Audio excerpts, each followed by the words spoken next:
Assalamu alaikum. My name is Aisha, and my name is Aisha, and I'm 20 years old, but my English is not so good. I say Sarak. Are you German or Arab? Turkey. Turkish, Yes. So when did you accept Ahmadiyya? Wann haben Sie Ahmadiyya angenommen? 2 months ago.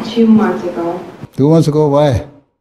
Why have you put yourself in trouble? Your family is Muslim, and they will not, they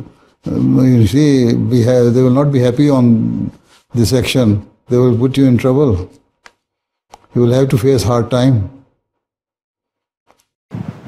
Yes, her parents are not in favor of it, but as she didn't feel to belong there, so therefore she she has come to the Jamaat. Their parents are not happy. Ihre Eltern? No. No. So, are you married? No. No. Acha. So, then you will have to face hard time. Are you ready for this? Würde ich alles machen. She says for this beautiful path she is ready to do anything. Okay. So, next.